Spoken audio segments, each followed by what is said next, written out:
Hello friends, குக்கரில் எப்படி ஈஸியாக சிக்கன் கிரேவி செய்யுதுன்னு பார்க்கலாம் வாங்க. ஃபஸ்ட்டு குக்கர் எடுத்துகிட்டு தேவையான எண்ணெய் ஊற்றிட்டு சோம்பு, பட்டை, லவங்கம் சேர்த்துட்டு கட் பண்ணி வச்சுருந்தா 2 மீடியம் சைஸ் வெங்காயம் சேர்த்து நல்லா வதக்கிக்கோங்க. இப்போ ஒரு கொத்து கருவேப்பிலை, கொஞ்சமாக இஞ்சி பூண்டு பேஸ்ட் சேர்த்து நல்லா வதங்கினதுக்கப்புறம் 2 மீடியம் சைஸ் தக்காளி கட் பண்ணி வச்சுருக்கிறத சேர்த்து உப்பு போட்டு நல்லா வதக்கிக்கோங்க.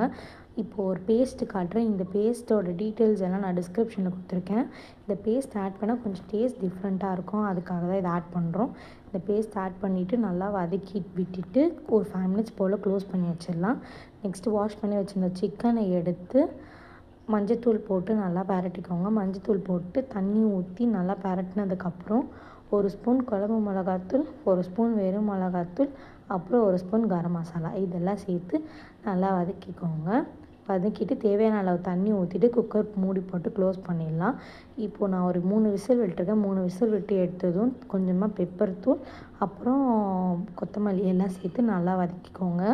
ஸோ எங்களுக்கு கொஞ்சம் குழம்பு தண்ணியாக இருக்கணுன்றதுனால நாங்கள் இப்போயே ஆஃப் பண்ணிடுறோம். இன்னும் கிரேவியாக வேணுன்னா நீங்கள் நல்லா வதக்கிக்கோங்க. இப்போ ரெடி ஆகிடுச்சு. நாங்கள் தோசைக்கு வச்சு இதை சாப்பிட்டுட்டோம், தண்ணி குழம்பு மாதிரி. ஸோ நீங்களும் வீட்டில் ட்ரை பண்ணி பாருங்கள்.